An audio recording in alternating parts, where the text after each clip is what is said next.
Cinema. It is the greatest, most challenging frontier in all of the arts. The intersection of creativity, philosophy, life, and the storytelling thereof. It presents to the filmmaker the greatest of challenges. A failure in any of these contexts means a failure in the film. But with the perfect execution of all, you have a timeless masterpiece.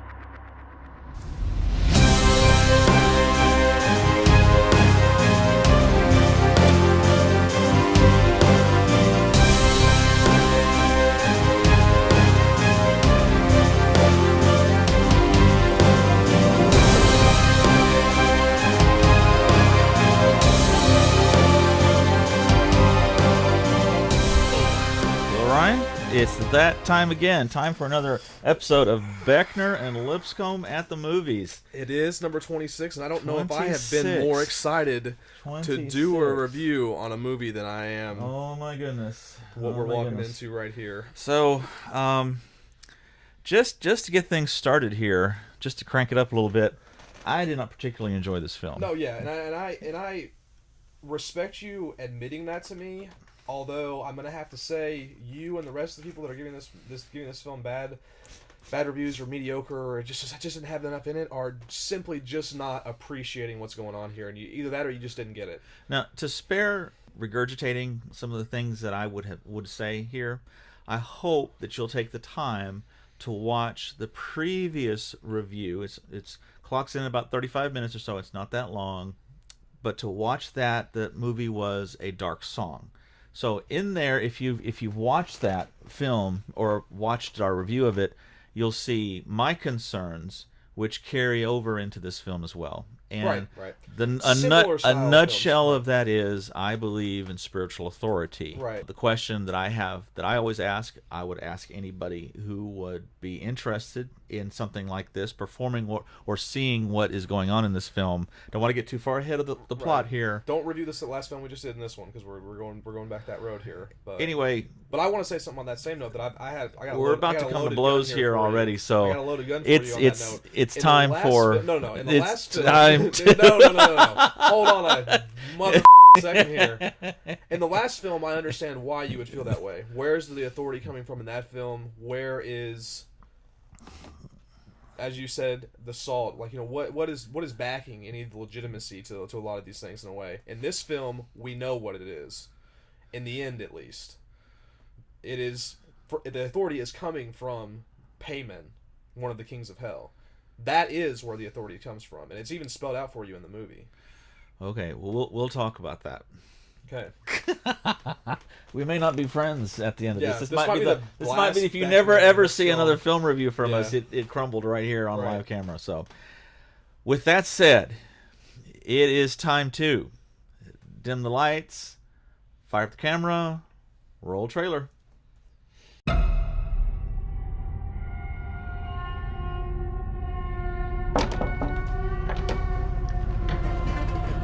Come on, Peter. Let's just do it.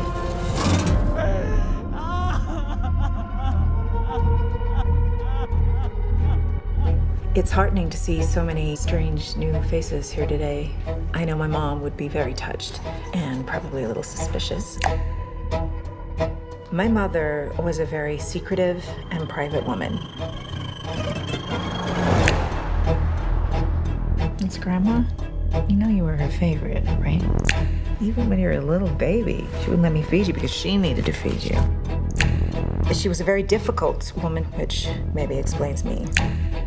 I recognize you from your mother. What?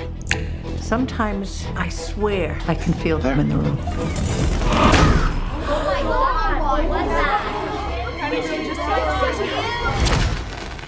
She isn't gone.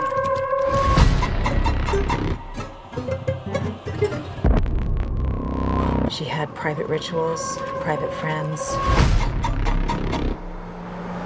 Who's gonna take care of me? You don't think I'm gonna take care of you? But when you die... She wasn't altogether there. At the end.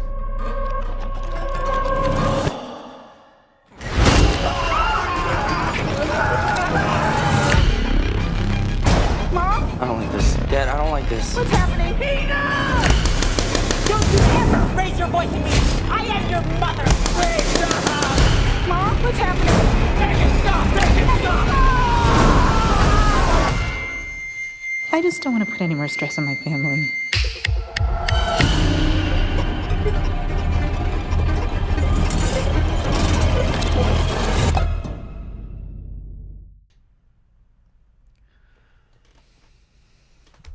Or whatever garbage you want to say, whatever illegitimate bull you want to throw out there, this is the time to say it. Because if not, I'm just going to take this thing and run with it here.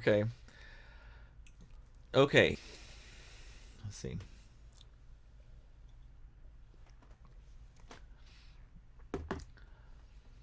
All right, Ryan. So hopefully we have unpacked that enough to where I have articulated that I'm not crazy about witch movies, and Right. nor am I too crazy about. And I do respect that. Yeah. And I do respect that. And I understand why you would have maybe a little bit of a bias even walking in the doors of this film. And the term for this is called goetia, just so Okay. you know. Okay, that is the practice of conjuring demons. Okay. So that's if we haven't given a spoiler away about this film, hopefully you've either already seen this film or you're not going to watch it at all. Or you're a person, yeah, as Matthew said, I want to say, before we really get into all this, I hope that this somehow ends up becoming a authority on this film, because I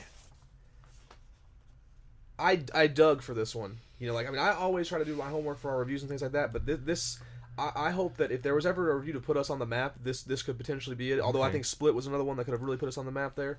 But I mean, like, I have enough information here for anyone who was struggling with this film.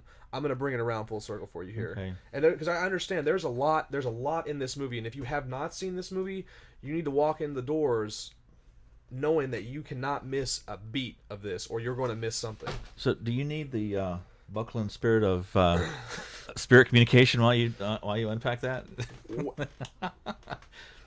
You went out and bought it just for this, didn't you? You went out and bought that. You didn't have this one. You went out and bought this one just for this, just to troll me one last time. And we can set and this. I also have the procedure for dark songs Okay, song sweet. there So, as well. We'll just, after this, we might just conjure up a spirit so Matthew, that'll be my parting gift for him whenever I move, is he can just deal with some damn spirit. And, you know, here's another Here's another Satanic book. Bible? Yes. You got Necro. Yeah, and then What of else you course got over the here? Oh. complete book of witchcraft. Okay, here. sweet. Well, there we got it's all coming full circle here now. So we've got everything we need here to be an authority on what the we're You talking keep about. that, and I'll just keep this right here. Right, yeah. Bent my Bible there. The King James version King of the Bible. James Yeah. Study Bible. Okay. All right, take it away, Mr. Beckner. All right, so like I said, there's a lot in here, and I hope for those of you that want to sit through this and really try to, like, you know, enlighten yourselves on what was going on here in this movie, you bear with me. Wait a minute. Do I need to pour salt path out around here? Yeah, I probably should. And just then put a not cross salt it until circle, we yeah. complete the review. But yeah, there's a lot here. I got some of this may be wordy, and I tried to put my notes out here that I wanted to talk about in an order that flows and, you know, goes with what's going on here. Before I begin, though, I want to lay out throw out a few things. First thing I want to talk about is plot devices, or some people call them literary devices. And I think that for films, it's a lot different because there's a lot more depth to a film than there is a story per se in most instances, because you have to factor in acting, you have to factor in, you know, several other physical things that are not there in a story that's written on paper. But obviously stories that have you know, symbolism, metaphors, foreshadowing, all those sort of like literary elements are the signs of a much better or more structured writing than just something that's pure entertainment value, which of course you can argue whether or not, you know, whatever you want to, you know, say, like, oh, I prefer this thing more than the other. There's truth to that in most instances, and I think the same thing goes for films, right? Like, you know, we have Transformers, that is just your run-of-the-mill, go to the movie, you know, high budget, super special effects, but there's nothing really to dig too deep with the Transformers. But whereas something like No Country for Old Men is just literally riddled with that sort of stuff, Right, right? there's a Depth there, right? And I have never seen this sort of depth for a horror film, and I am going to address that in here. But I think from a surface point, before we dive into that, that is what separates this film from other things. Where I think this movie should go down as an all-time classic, one of the best horror movies ever made. It's the best horror film I've ever seen in theaters, and I will stand by that. And I'm going to argue it here, but it's not The Exorcist. It's not the Texas Chainsaw Massacre, which, in both of those, The Exorcist maybe a little bit more so than the Texas Chainsaw Massacre, but, those films are considered all-time classics, but there's no real immense depth to what's going on there. I mean, the Texas Chainsaw Massacre is pretty black and white, you know what I mean? Like, it's just, he's in there to it up, and that's it, that scares people. But this movie, the depth is what is scary, and the depth is what makes this film good, and that is my approach walking into this. Okay. And that, I think, is something that is something that I think is taking away from like your average cinema goer. And I will stand by this, and this might piss some people off. If you went and saw this movie and you were like, nah, it was just okay, or it wasn't that good, you didn't get it. That's the bottom line. There's no way you can be an intelligent individual in any way and not appreciate what's going on here. And that may sound super harsh, but I passionately believe that, because if this film doesn't go down as like one of the all-time best, it is a shame. You're just never going to set foot in another theater, right? No, I will go to theaters, but it will be a damn shame. It really will, and it will almost be embarrassing for me, to be honest, to speak for the horror community. One of my friends, I told Matthew this, said that they never felt they had ever seen a true horror film in theaters until they went and saw this movie. And that's somebody that I have a very similar opinion on, and I very respect their opinion. And I think that for people that actually took everything that's going on here in, that is the only response you could possibly have for this. Okay? So that being said, this was not easy to pick up on a lot of this shit, and it was not, so I mean, that's why we're going through it, and that's why I'm going to sort of address a lot of it here. But, and another thing on that same note is too, certain art house style of films, which I would give this film some art house elements to it, or feels, have a lot of things in most instances that seem sort of random. There's a lot of films that like don't pull themselves together very well, which is why I was afraid in our last review. I was afraid Dark Song was going to do that. And there's a Ghost Story, in my opinion, even though that's not really a horror film, it's an art house film, right? And to me, it didn't really pull itself together. You know what I mean? Like there was a bunch of stuff, and then like the way it concluded was just very vague, right? So you understand where I'm going with that, especially people that have seen our reviews. There's that, and you felt that in this movie as well, because there was so much going on. But the beauty of this film is every single bit of dialogue, every single little thing in this film is 100% intentional, and it's in a grand scheme view. And if you go back and as we're going to do throughout this review, I'm going to point out things. There's going to be things that I even say to you, and you're going to be like, wow. Because, I mean, like, every single minute detail. How many have you just watched this once? Just watched it once. Okay. But, I mean, like I said, I sat in the theater after this movie was over, and I had to just kind of go, holy shit. Like, that was the most complete movie I have ever seen. Hopefully, whenever we're done with this, and you have seen this movie, you'll be sitting there at your house going, holy shit. If you aren't already doing that. And if you are, you're a smart motherfucker. But if not, that's why I'm here. Okay, so, to begin... Drum roll. Yeah, here we go. We are diving right in here. I'm going to, more or less, the way I've had this set up, go through the plot as we're going through the film. And I'm going to, sort of pick up on things. The thing to start with that I really appreciate first, and it's the first thing someone really needs to pick up on as the plot begins to develop, is that there is... two things going on here. There is the possibility of the occult and all these weird things that are going on being a possible reality avenue for what's going on in the movie. On the flip side of this, there is the possibility, because of what we see with what the mother says in her eulogy of her own mother when the grandmother dies in the beginning, and herself at that meeting that she was at for people that have lost loved ones, there is a family history of mental illnesses. And there was dementia, there was DID, which is multiple personality, dissociative personality disorder, which, if you think about that and you take that in for what's going on, whenever you're viewing this plot develop, we as the viewer are not omniscient from the Graham family, right? We aren't seeing a killer in the closet, and as the audience, and know that there's a killer in the closet, and the characters in the movie don't. We are with them in this confusion. So to us and for them and their dynamic within their family, what the going on? We see, like, could this be this? Could this be this?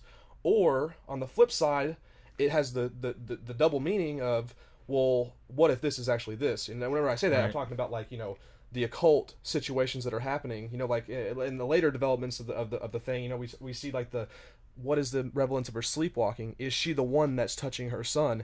Is this what's happening, or is it, you know, is it this alternate reality, right? And I think that within itself is something that a lot of people don't really fully appreciate so much, because like there's to be able to even create that within itself takes some masterful skill work. Like, you could genuinely be in that film, and whatever your perspective was about what you thought was going on, or what your body sort of led you to believe, could also be argued just as strongly in the other sense. Like, no, they're just crazy. No, they're just crazy. This is not really all this cult. The occult and all that stuff, like that, all that's just convenience. She just has a mental disorder, and that's what's going on.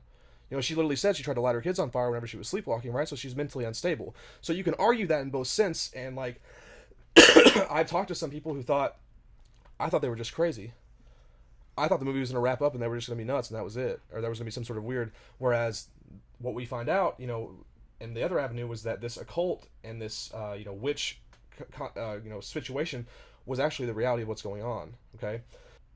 There's that. Okay, so I've laid out a little bit of a foundation of where this is going or whatever. So, again, we have this situation, 2-layered horror film with... We don't really know what's going on, but it's intentional. Which, to me, is...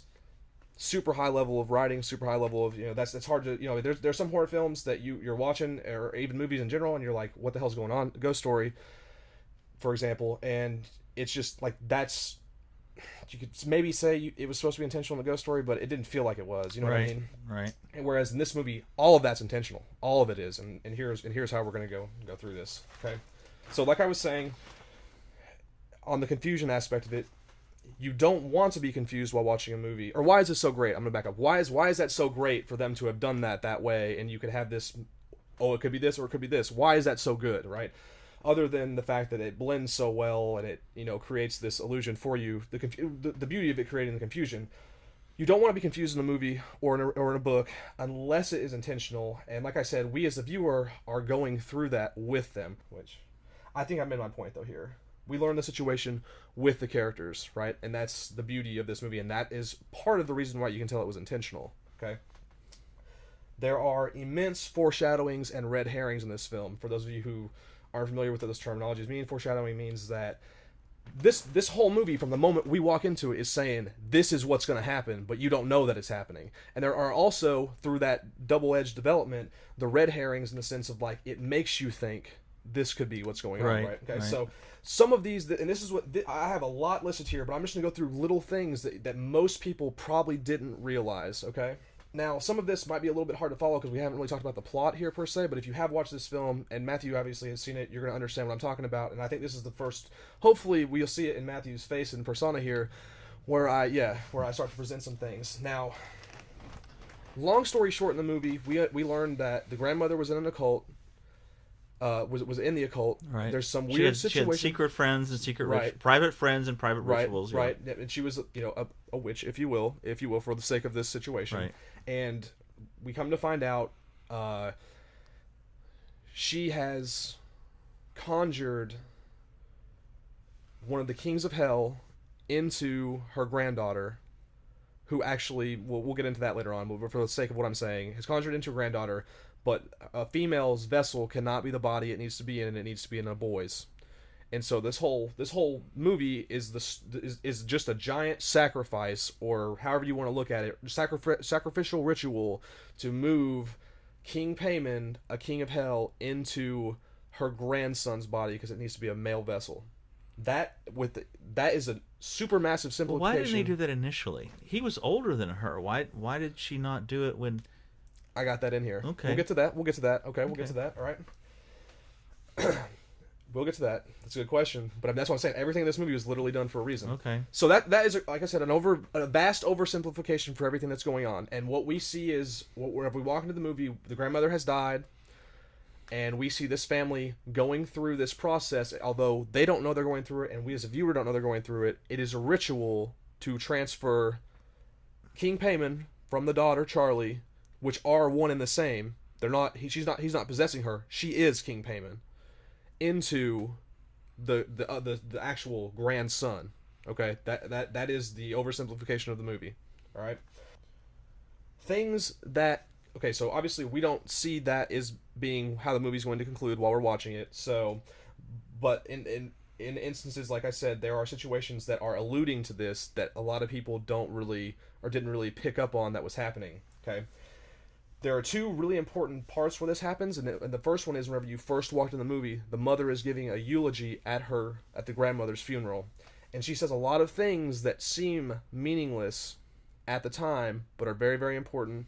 And there's also several scenes with Charlie before her untimely death that are very, very important. And also whenever the mother is at the meeting, the council meeting for people that have lost family members. The mother literally says this, that she somehow suspected that the grandmother would be the ruin of their family, so she gives her Charlie, the daughter, King Payman, to almost as like a because she feels bad situation for the way that their family dynamic has played out. So the grandmother sunk her hooks into her as a baby. So this is where we begin to see how this could have been possible, or why this was the case. She also literally says in that she kept her away from her son. She wouldn't let her be a part of her life. She also even later on says that she was trying to have a miscarriage and an abortion with her first son, which is, I'm getting a little bit ahead of myself here, but in that process, she was doing that and she kept failing, but she ended up having the child anyway. But whenever that happened, she kept him away from the grandmother. She wouldn't let him be near her. So, like you were saying, why didn't she do it to the boy? Well, maybe she couldn't. We don't know how the ritual per se played out, and if she was only had access to Charlie, then that would be the means that she would do that. But here you go. Here's something else, right? In the meeting where she was also at whenever she was at the meeting for the people who lost family members, she says that she had a brother. And her brother committed suicide whenever he was 16 years old because his mother was trying to put people inside of him. And that was the note that he left before he died. Right. So she was trying to do it. She was trying to do it with the boy. But she kept the son away from the grandmother, so she couldn't do that. And eventually, obviously, it led to her brother killing himself. Okay, so which are two massive... Did you... Right, I remember those. Yeah. But I mean, you didn't put that together, per se, necessarily that way. Okay. But They're congruent. Charlie, in the scene after the grandmother's death, is laying in bed. The mother walks in and tells her that she loves her, and Charlie says, "What?" I don't remember. She wanted me to be a boy. Right. Okay. Right. Okay. Right. So, which is congruent with what was, with what we're talking about here as well. And then two other things that I wrote down here that also sort of tie to those sort of just two other brief ones that I wrote down that also sort of like apply to these foreshadowing the red herrings, which again goes back to the double fold of what's going on. And the thing again, I said this earlier, but I'm just gonna say it one more time here is the beauty of it is like her brother, like you could perceive what she said about her brother being is like her whole family is crazy, right? Like they have a lot of mental instability, but it also could be the grandmother was trying to conjure a king of hell into her son, right? So that's again the same theme transgressing throughout the movie. Another thing that is foreshadowing is we see a woman waving at Charlie at the school, which is a scene that a lot of people are like, "What the hell was that?" But I mean, that essentially is somebody that's in the cult, that knows that's King Payman, and they're just paying homage to him or whatever. No, he says, "I cast you out."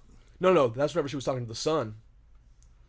Whenever she saw the son at the school, that was whenever Joanne was across the street yelling at the son at the school. What was she trying to cast him, the person, out of his own body? Right. Which is the whole point of the ritual. Was then like he in the scene where he falls out of the house, you see his spirit leave and King Payman's go into his. That's what those little shifty ghost things were, right? So the ritual was to cast Peter out of, I think his name was Peter in the movie, Peter out of him, out of his own self, to rid himself. There's a scene, we're getting a little bit ahead of ourselves again here, but if you see that remember the mom is putting the pieces together and she catches that little book where it's talking about King Payman, right? It says the male vessel must be cleansed and rid and prepared.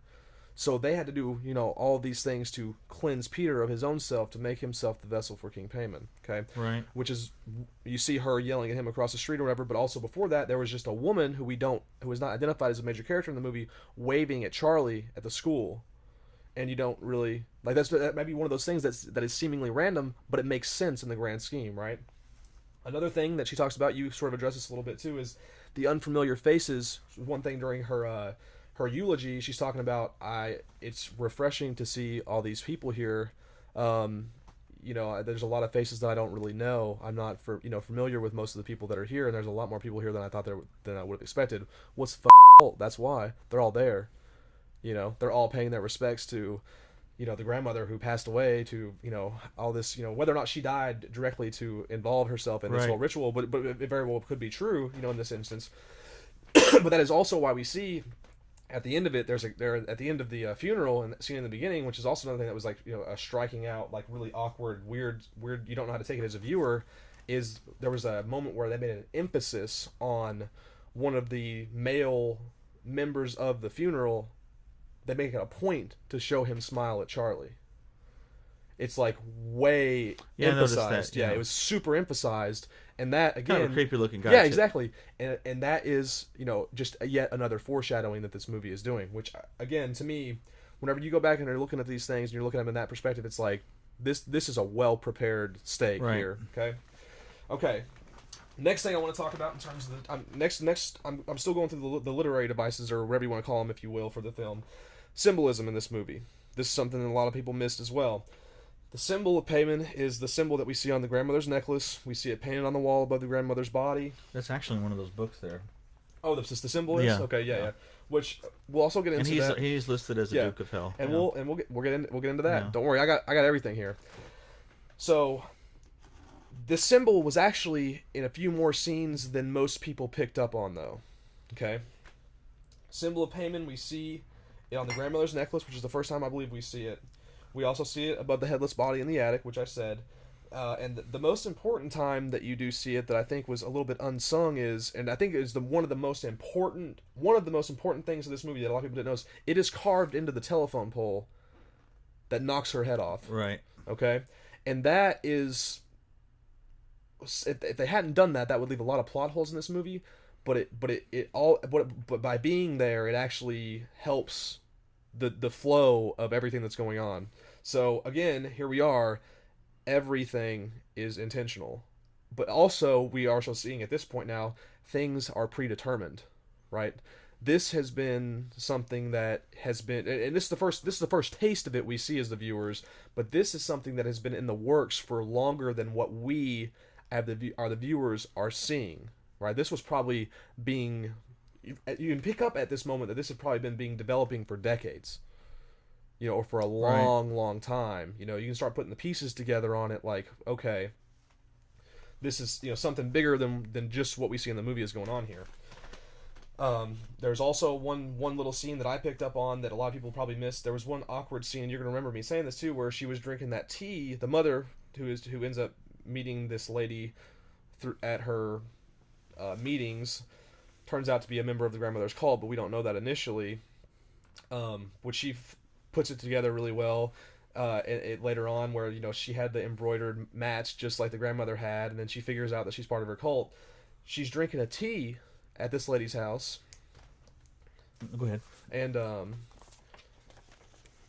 she catches a leafy bit on her lip, and it was also very emphasized, but it seemed also a little bit unnecessary. Like it just didn't seem to make too much sense. But what would that be, Matthew? What would that classically be representing of?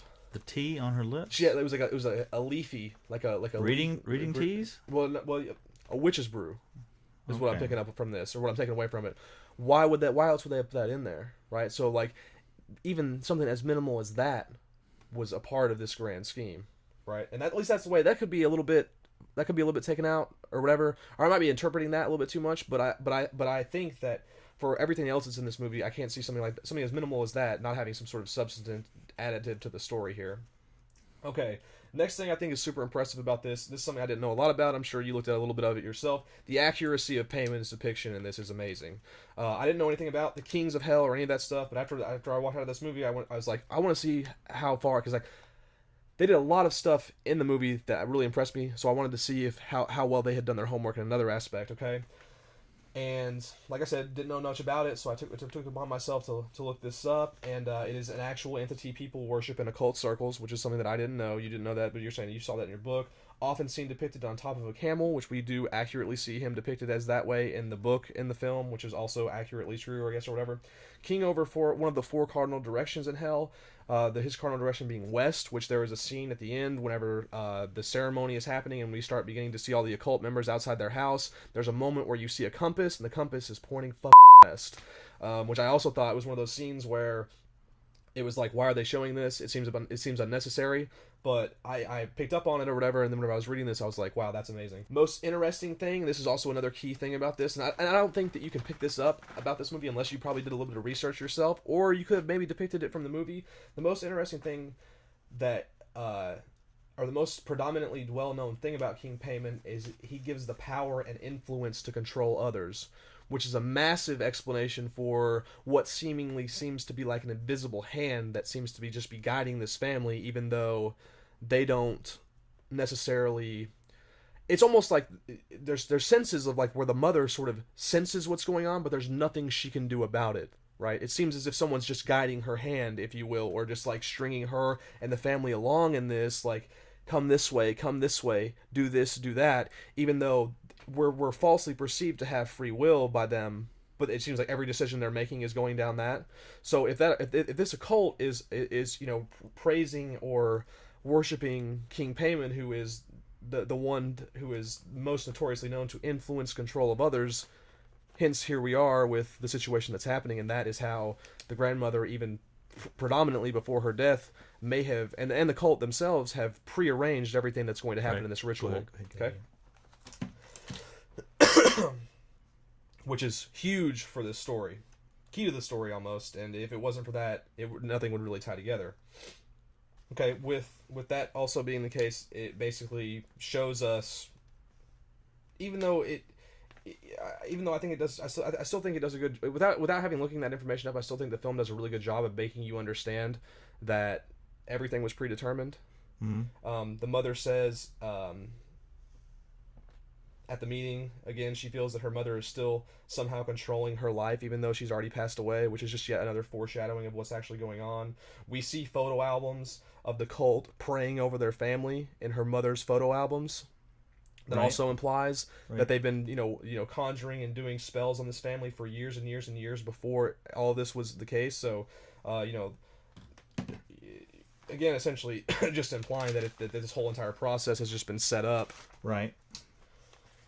And okay, then on that same note, one other thing that I wrote down here that was something that I kind of put 2 and 2 together on. It also, throughout the film shows that this cult seems to have a long reach to influence events in the family's life, even though it doesn't seem like, even though we don't necessarily see it. I mean, they somehow got that body into the attic of their house without them knowing. You know what I'm saying? Right. So, like, their ability to manipulate events seems to be transcending what we understand as human capabilities. So, it makes sense with the flow of what's going on. Like I said, all of this was predestined.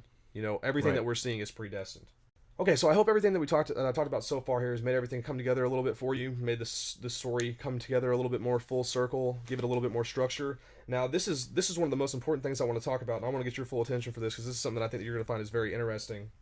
Now I'm going to ask you and the viewers to go with me on something here that I sort of interpreted, and I'm not really sure how true this could be, but this is some next level shit, okay? The sleepwalking was a major plot device for this film. The whole story that she explains about she was sleepwalking and she had poured lighter fluid or something like that on both of her children, and she woke up right before she was going to strike the match.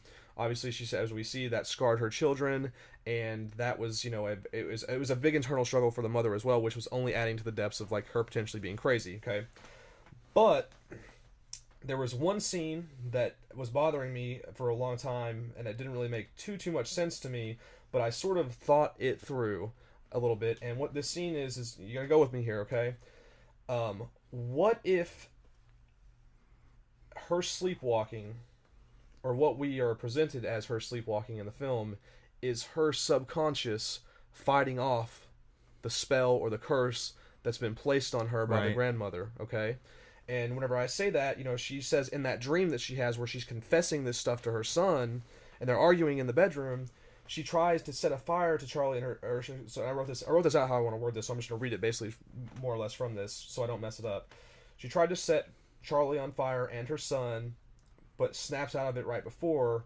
In her own dream that she has, where she's arguing with her son, she admits that she wanted to abort him. She tells him, "I didn't want to have you," in that dream, accidentally, and then she covers her mouth and realizes what she's done. Of course, again, it's a dream, but this, again, for it to be a dream, she's in her subconscious here, okay? And she says, after he starts freaking out about that, and he starts crying, and she says something that really threw me off, but she says, "I wasn't trying to kill you, I was trying to protect you." And so, if that's the case, then I think that there is some depth there that she subconsciously, especially with the things that she says in the meetings about her mother, still feeling like her mother's controlling her life, she felt that her mother was going to be the downfall of her family, that her mind is trying to work beyond the hex or the curse that has been put on here. And that's something else that, I mean, that is, a lot of people aren't going to pick up on that. That's going to be something that's really, really massively overlooked.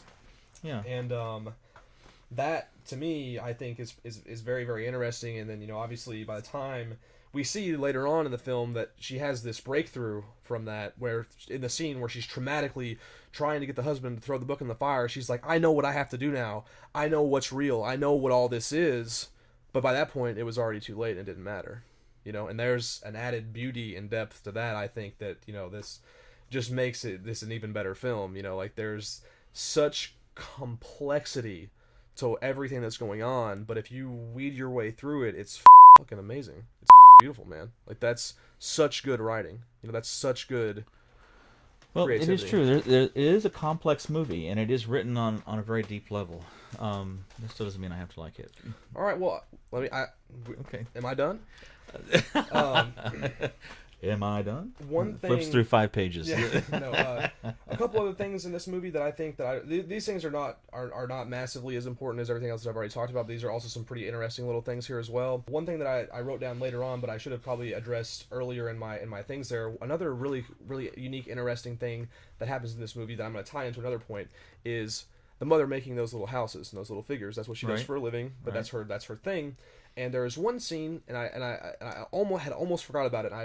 It wasn't until I was writing this out and talking about this that I had found some legitimacy to it. There is one instance where the mother makes a room, and it's the grandmother breastfeeding Charlie. Right. Which also only adds to that whole dynamic of, that possibly might have been one way, part of the start of the ritual to make this a reality or whatever. Right. Because Charlie was hers, essentially, as the mother said or whatever. Why playhouses, though? Okay, why?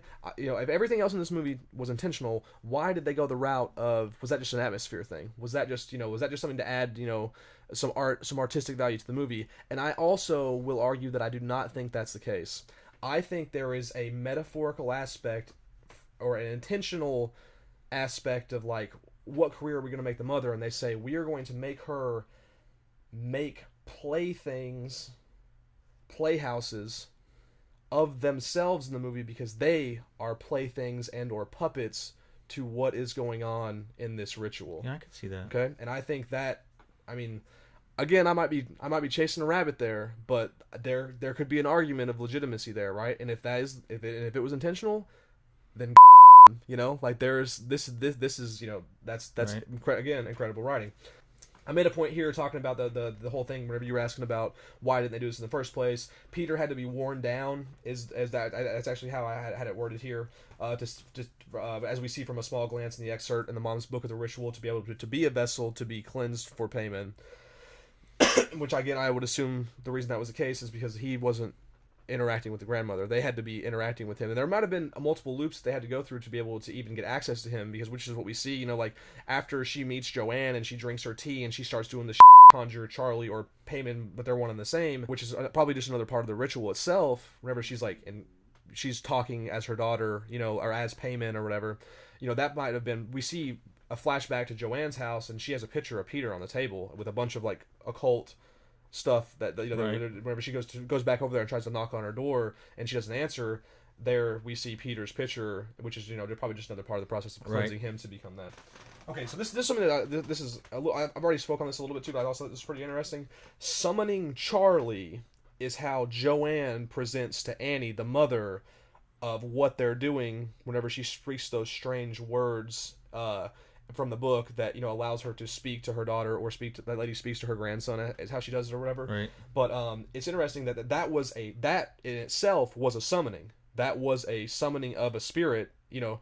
And I think that it's interesting too, is like, you know, that was actually a pretty key part of this whole entire ritual, I think, in a sense, because like, if somebody else could do it, then they would have done it, right? The mother does it because I guess she has that emotional connectivity to the child, right? So they basically, again, are manipulating her to summon her daughter, but she's summoning Payman because they are one and the same person, right? Which is also, I think, pretty interesting. That something that, you know, you see what I'm saying? Okay. So like they were like making her think that she was summoning her daughter, whereas she's prepping what they're wanting her to do. Again, you know, manipulating her to summon. She's summoning Payman because they are the same person, right? Which is, I also thought was like a pretty interesting connection that some people may not really pick up on or whatever. So, another thing I thought was pretty interesting too was, all right, if Charlie is King Payman, why is she so, or she or he, or however you want to view that, so oblivious to their divinity, we'll say, okay, or lack thereof, reverse sense.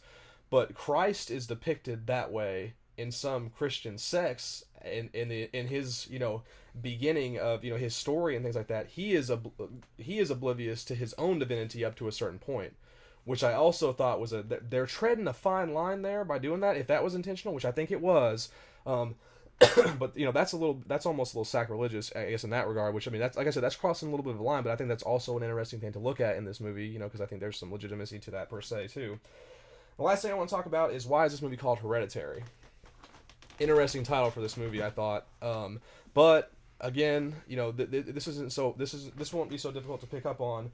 But the reason I think the movie, although there's could be multiple reasons why it could be titled this, I think the reason it was because although the mother does everything she can subconsciously to fight off what's going on, and the grandmother's devotion is real.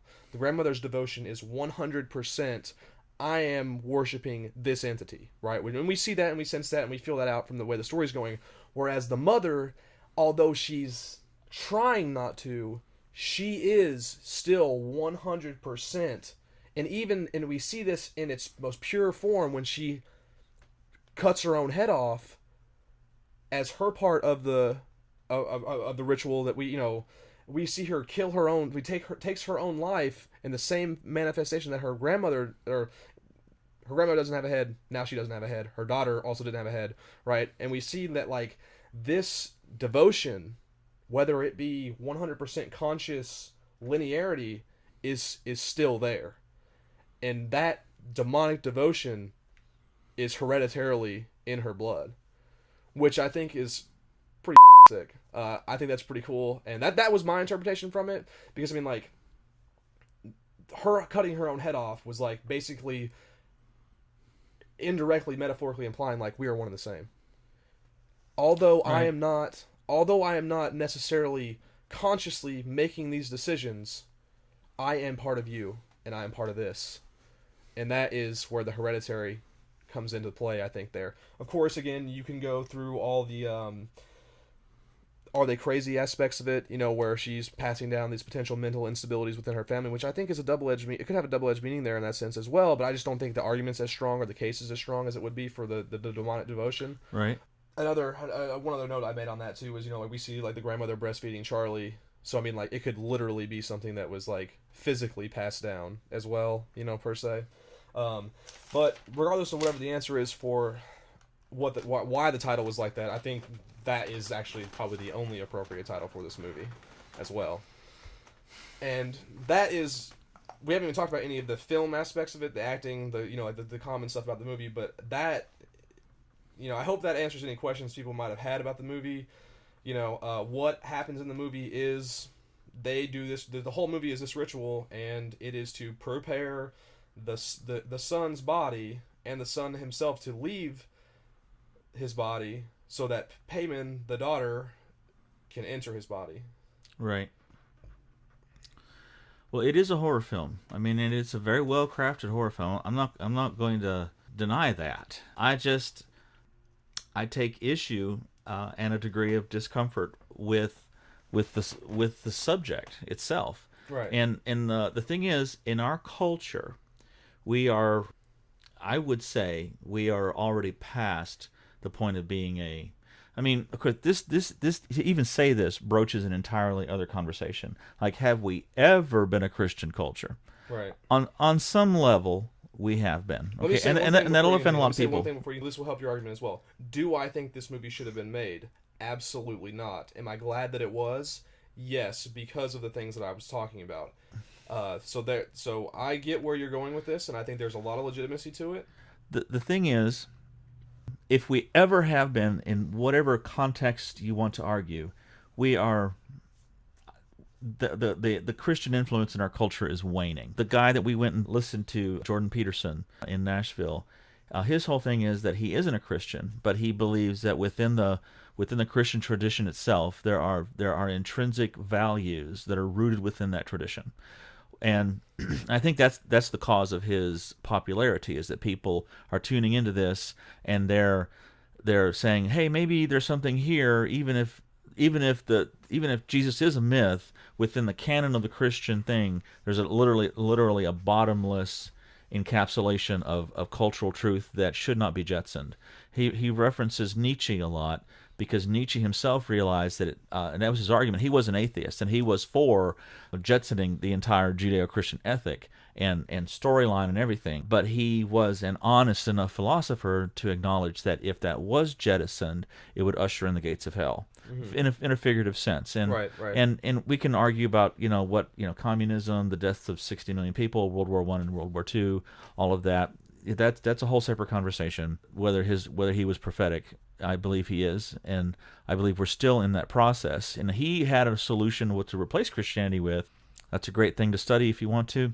I think within a very narrow context, Nietzsche is a friend of Christians in that sense, that he's arguing there's a value here. Right. Now, within our culture, that's shifting away. And so whenever you have a vacuum, other things want to come in. Okay? Right. And so within our culture, witchcraft is becoming more and more popular. I could list like several different people that are very famous, very well-to-do, who are openly witches. And like I said, this is an entirely different other conversation. I'm not afraid of witches. I will be the last person to yell and scream at them, "You're going to hell." I know this sounds really crazy, but I love to talk to witches. I love to share and to listen and build dialogue.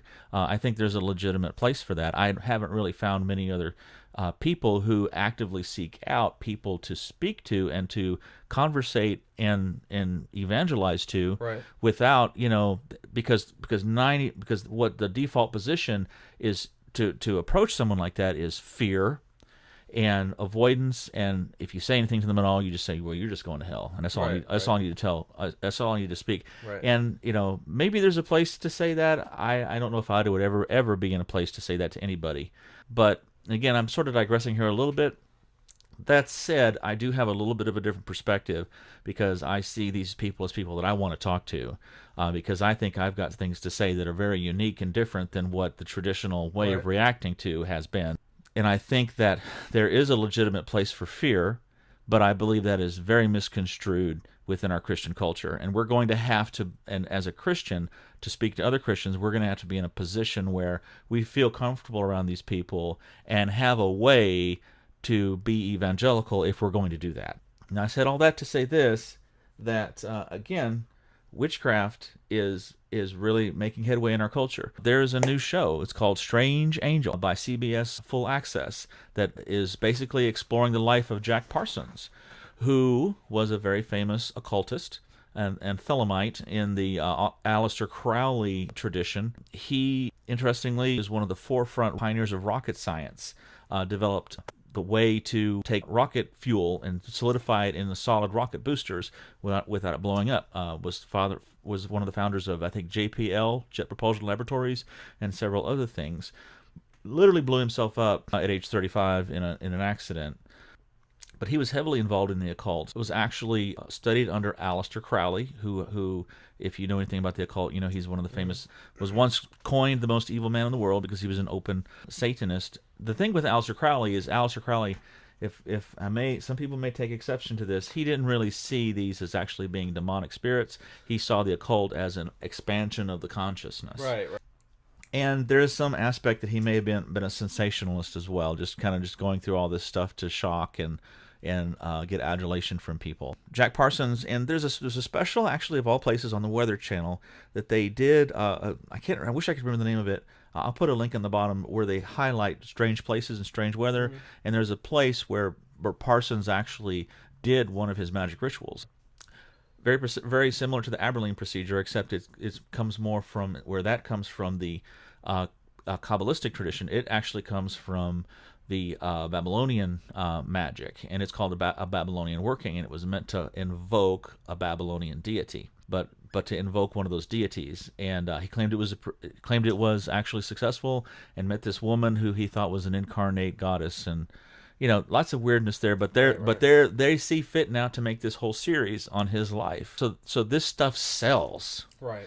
It sells, and here we have it, packaged in the form of a horror film, and now we're having it packaged in a sensationalist biography of this great scientist. He was a legitimately great scientist, and he contributed, a massive amount to the American rocket program. Interestingly enough, he was actually gypped out of a bunch of money by L. Ron Hubbard, who played him in a confidence scheme. Okay. And actually stole his girl, and ran off with all his money and his girl, and went on to found Church of Scientology. So, and L. Ron Hubbard actually did a lot of these occult rituals with Parsons as well. And that's why a lot of people. Anyway, that's again, whether Scientology is actually an occult church itself is a whole separate conversation. But just use your imagination if you want, right? But I I give pause to anything that brings these things glory and attention, and because there's a lot of people out there who are like, ooh, cool, let's do this. I have heard so many stories, again, to go back to the issue of authority, and Crowley himself gave no thought of just invoking all these things. He just wanted to take the whole set of firecrackers, as it were, and light them all on fire, and just like, hey, whatever happens, and so he just had like this casual reaction to it. And I've heard so many stories of people who approach this and with a flippant attitude, like, "Hey, let's invoke Lucifer and see what happens," or they just do ridiculous stuff. And again, in my way of seeing, in my tradition, which is basically Pentecostal evangelical, this stuff is real, and the issue is always authority, and whether you do it carefully or with ridiculous disregard for anything, these things are real, and to me it's dangerous, and that's that is like a discursive level of horror, all on its own, that makes it uncomfortable for me. But then you could also argue in that sense that it was effective, though. Yeah. Well, I mean, as a film, it's great, it's wonderful. But, I actually believe this. I believe there's people probably out there trying to do this, and I can show you in those books all kinds of different procedures how to do it. That's not necessarily as crazy as what goes on there. But could that not just be another added depth to this film, though? Well, that's what makes it frightening. Like, you can't stand to watch shark films. Why is that? Because you're afraid of sharks. You are legitimately afraid of sharks. Yeah, you cannot stand a shark. Yeah, that's not even... Meg, movie coming up pretty soon. Scariest movie I'll ever be made. Are we going to review that? I'm not going to see. Well, you need like a Xanax or something like that. Probably 3 or 4. Yeah. But yeah, I mean, I understand what you're saying, and I think that there's a lot of legitimacy to that. But I just want people to think. Well, I want people to think about what is there's authority. There's people that are walking out of this movie that are going like, I don't think I should have watched that. That's the reaction some people are having, and like, that is true. That there is 100% truth to that, and I believe that, and I believe the people that are saying that are coinciding with what you're saying. Right. But on another level, there though, that is an effective horror film. Then. Yeah. My question would be, if this makes you so uncomfortable, as it does me, that you think that this is possible, I want to ask anybody who would watch this, if there is a bad devil, what does a good God look like? And if it's what is worth really pursuing, because our culture has lost a lot of foundation, and we have Right. and there will be people who go to watch this and be like, "Ooh, that's cool. I think I would like to do that, and maybe I can get power, and maybe I can." Because what does she say? She want? Will you bring us good sages in the last, and good, yeah, in the good last- familiars, Right, right. which is what the Eberleman procedure does as well. Right, Give right, us good, right. give us good True. familiars. That's a good point. And Good point. and I, and again, my parents grew up being told that they were demon possessed, and that when they spoke in tongues in their church, that it was the devil speaking through them. Because large portions of like Southern Baptist and a lot of churches technically would be called cessationists did not believe that our church was practicing authentic biblical theology, and that the things that we believed happened in the book of Acts, which you can read about, that we believe that those are for today as well. And so, in a nutshell, as a Pentecostal evangelical, I believe that when I'm under authority, that I can go through a process. Right, like you and said. I believe when I was a kid, I did that. I went through a process of purification. It wasn't formulaic in the sense of it took me 18 months, but I went through a process of where I threw away a lot of music. Music that I went back and bought later, Right, but it was right, at that time I purely purified myself. Right. I concentrated myself, and I went to church camp, and I had an experience that changed my life, and I've never been the same since then. Right. And that is, again, to not go into a long drawn out procedure about how the baptism in the Holy Spirit, or what that objectively is within my tradition, but that is a procedure Right. that we believe in, wherein you invite, through authority, the Spirit of God, the Holy Spirit, into your life, and you allow that, the authority of that of the Lord, the Holy Spirit, to be in your life, but also for Him to choose what gifts He chooses to give you. Okay? Mm-hmm. Whereas in this one, they're asking for these things. I want this. You see what I'm saying? And that, right, again, this is a whole different level of discomfort that I Right. have, because now But again- your good Southern Baptists will sit back and say, "Well, you're all going to hell because that's all a bunch of nonsense." Both the being spirit-filled, possessed with the Holy Spirit, and possessed with the devil. Right, But this, I think, in terms of my own tradition, because it's much more closer to a reality of believing that I have something within me that is different, that sometimes speaks without me even knowing it. Mm-hmm. And like I said, I'm not going to give testimonies and bore that out, or unpack that, because that's not really what we're doing here. I'm just saying that reality is present in my own life. Right, right. And so when I see someone or something that is focusing on that, if I can't have a conversation with the person who's just talked about that and say, well, let's look at this from a different perspective, I have to ask myself, does this have intrinsic cultural value, not just for myself to watch it, but the fact it's being put out there. Now, in this story, it's purely for the subject of horror, Right. and Right. terror, Right. and you see that there's no control that these people have outside of the wishes of this coven, Right. or this group, Right. to do this. And again, that's another level of horror that's present here, because there's no one who's able to stand up and say, stop. Right. Okay? And I believe that's possible. I mean, that Right. person might cost them their own life. Right, They may right. have to lay that down. Right. And in a sense, within the Christian tradition, that power itself is unleashed through what we would call the power of the intercessor. Especially when coming against something this great, it Right, requires a self-sacrifice on some level. And again, use your imagination, unpack that, how that works. Again, that's part of my tradition. Right. But here, again, in this occultic tradition, there is also a sort of backwards intercessor, Right. Right. bringing these things in, bringing these spiritual principalities to bear. Right.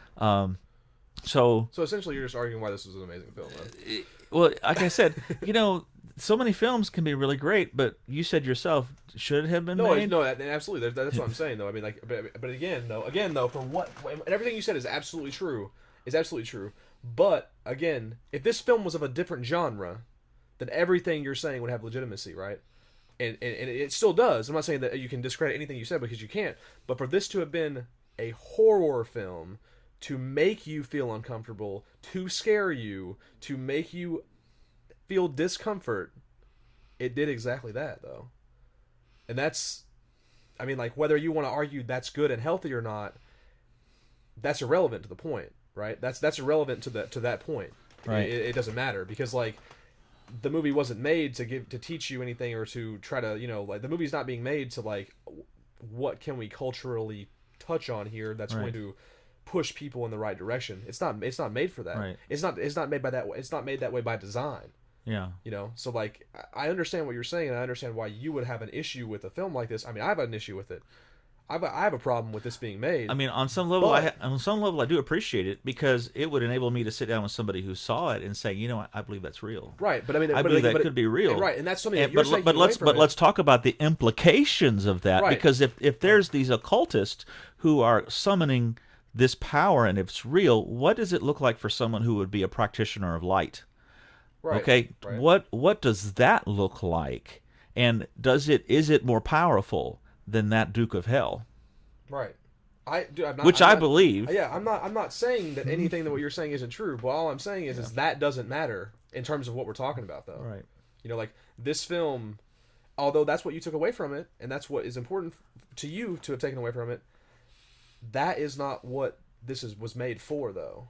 This was made to do exactly what it's doing to you. Yeah. It was made to, on whatever level you take away from this, whether you're looking at it from a super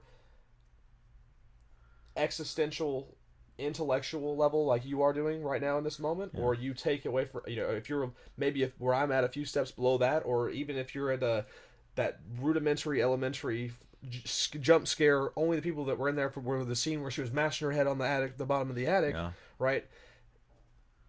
This film's got it all. It's all there for you. That's what that was my point in it as well. As, I mean, it is super effective on whatever level you want to look at it for what it was doing.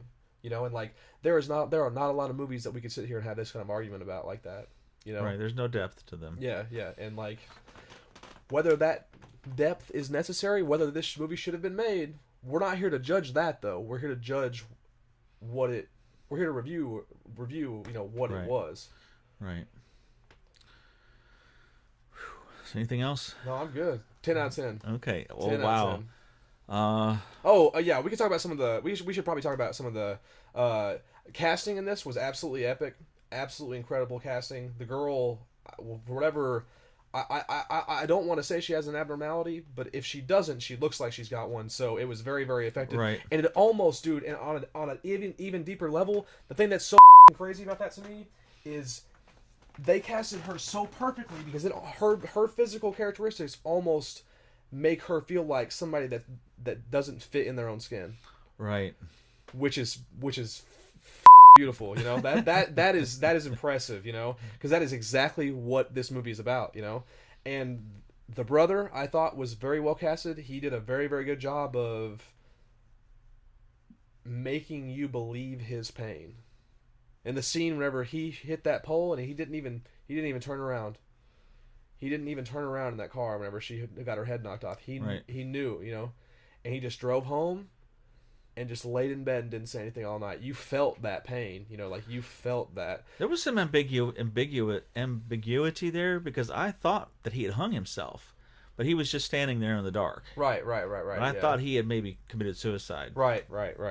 But yeah, I thought, the acting was the scene at the table whenever he starts arguing, and then another little tidbit here. I'll be doing this tick for tat night here if we keep it up. But whenever he was at the table and they were having that big argument, which I thought was a very well acted scene, but then he also says something to the mother, and he says, and this is a double layered meaning here as well. And he says, "Well, you told her to go to the party.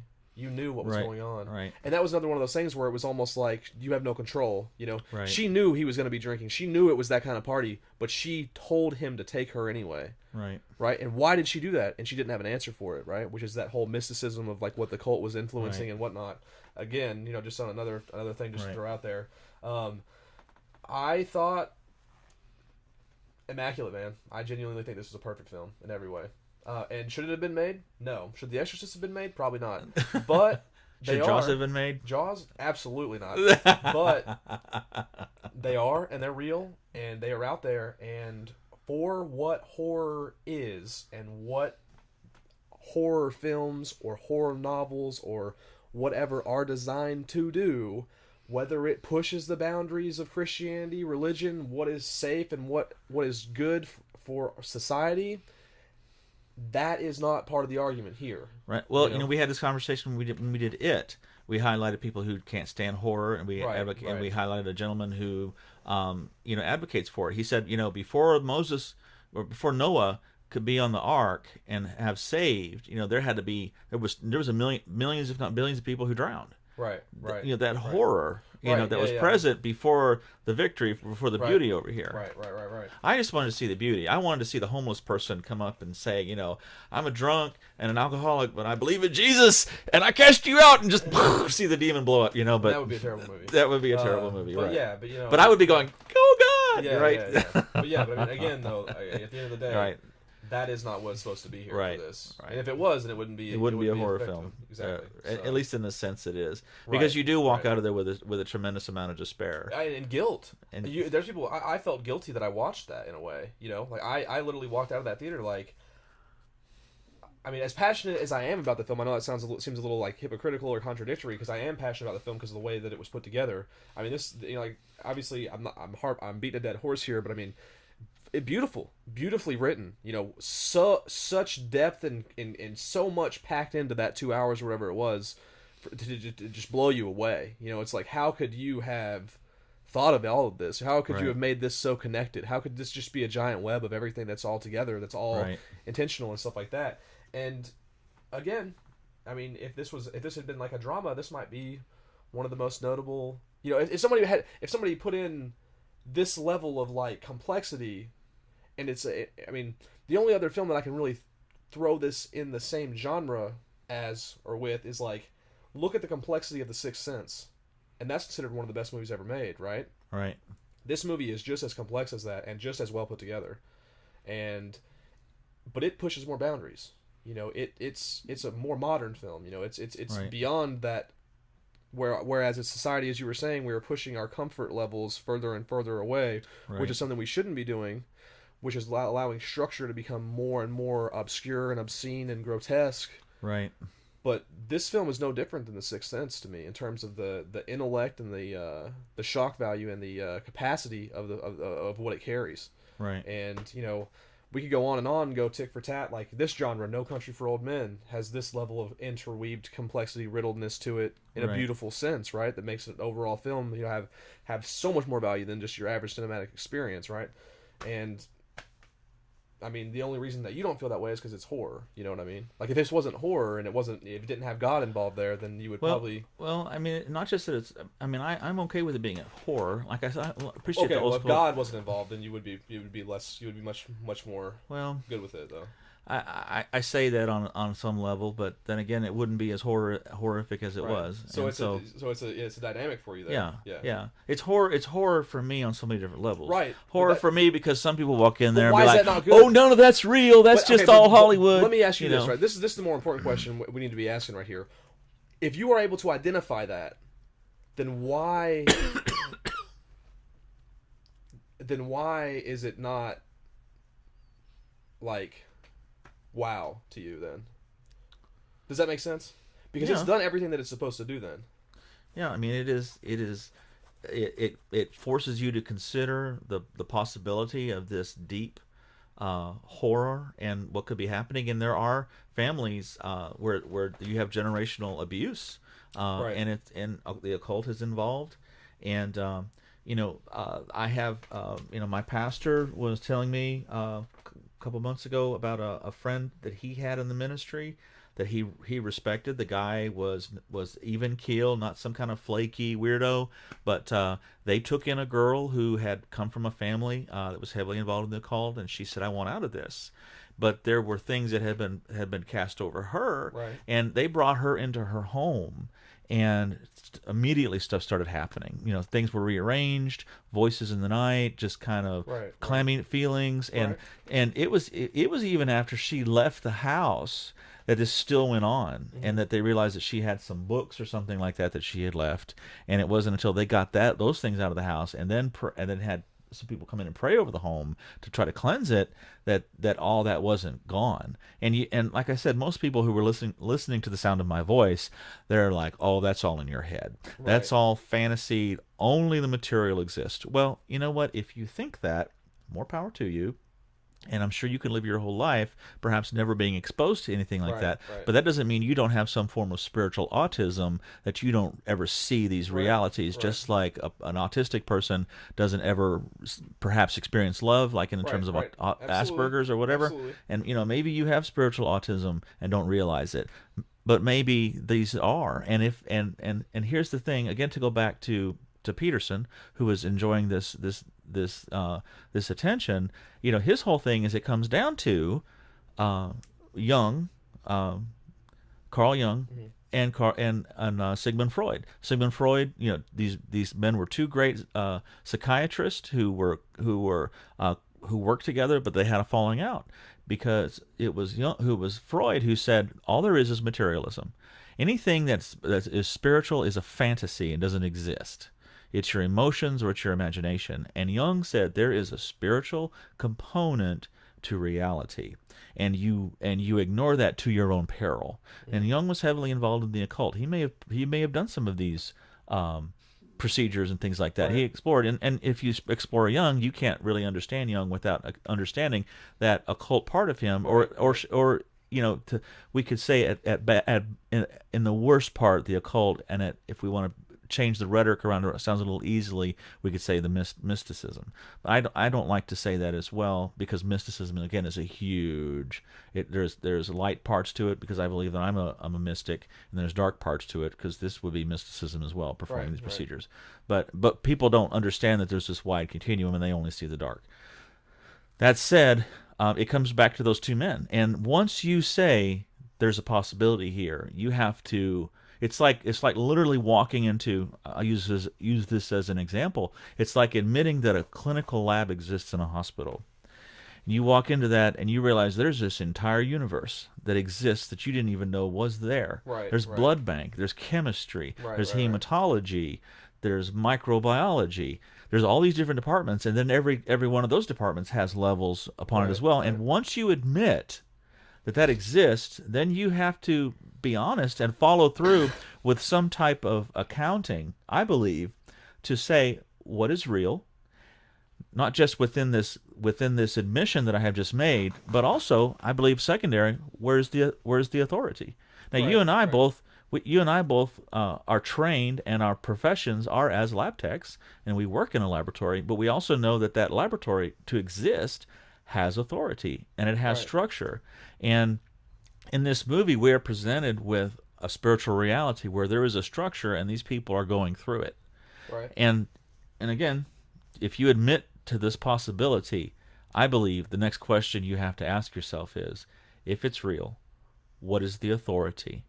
And you've got a book there that you've got the Wiccan, that claims to be an authority. There's different traditions there. You've got the Aberline procedure. There's a tradition there. You even have occult traditions within Islam.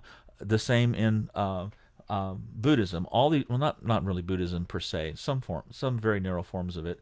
But you have across many traditions, and some people will say, well, you just pick one. I don't. If you do so like the guy in Raiders of the Lost Ark. Don't choose poorly. Choose wisely. So, long story short here, we're agreeing that this is, and I sort of asked you a question, and you sort of went off on a little bit of little bit of a tear there. So, I'll give it a 9. Okay, I'll settle for that, even though I think you're maybe underselling it a little bit here. But again, for us to even be here doing this, it had to have been. I haven't given many 9s, but I'll give it a 9. Yeah, especially for what we get as modern horror, especially these days. Yeah. But yeah, I mean that's a good damn movie, man. That's a good damn movie. And again, I stand by what I said. If you didn't get all that, if you don't understand that even after I said that, send me a personal message on Facebook, because I've explained this movie to several people that were having a lot of trouble with it. But if you think this movie's not very good, or you're one of the critics that's on Rotten Tomatoes giving it like a 50% or something like that, you're just an idiot. That's it. And I'm sorry if I sound like an old-fashioned stick in the mud. It's just that I believe in this. Well, no, yeah, and And I believe it. And I've seen, I believe I've yeah. seen spiritual operations in the lives of my friends with spiritual giftings, and you don't. But that's the thing is, yeah. you don't have to believe in it for it to be scary. But you also, but if you do believe, it is even that much scarier. Yeah, if you do believe that there are spiritual giftings, both in the light, as I would say, being a practitioner of the light, if you want to put it that way, there are spiritual giftings in the darkness as well. And I believe that the light has the greater power. But people out of rebellion will seek something outside of authority. They will seek their own authority, and that again, from a spiritual standpoint, that's a horror unto itself. Right. So, well, I hope, like I said, I hope that gives our viewers a little bit more of a firmer understanding of Hereditary, because as I've been saying this whole review, that is the complete package. Right. That's a movie I'm going to be comparing other movies to for a very, very long time now. Very, very long time. And the only bad thing I will say about it is that the company that distributed that is A24, which we saw a Ghost Story. Mm-hmm. The only other horror film they're really known for distributing is the 2015 The Witch, which which you did not like. Which I fucking hated, and I think it's total dog. And it just sort of hurt me that was a company that distributed it, because I have such bad feelings towards that film. But other than that, though, that's the only bad thing I can say about it. Okay. So somewhere out there's somebody who's watched that film and they feel the same way about that film that you feel about this one, and they're right now they're writing out their hour-long movie review where they're going to straighten you out. And everyone, Matthew, is entitled to their opinion, even if it's the wrong one. So. That's why we fought to be a free country, right? I fought for the right. My grandpa fought for you the right to be wrong. Yeah, exactly. All right. Well, we hope that you enjoyed this episode of Beckner and Lipscomb. This is probably one of our longer ones. Hopefully, we have unpacked this and given a lot of things for you to think about. And you're welcome. And you're welcome. Again, everyone has a perspective, and that's my perspective. You are free to choose a perspective, but I would choose wisely when it comes to these things. Don't be dumb, because if you don't like this movie, you're dumb. Well, I'm Ryan Beckner. And I'm Matthew Lipscomb. We appreciate you joining us this evening. Have a great time.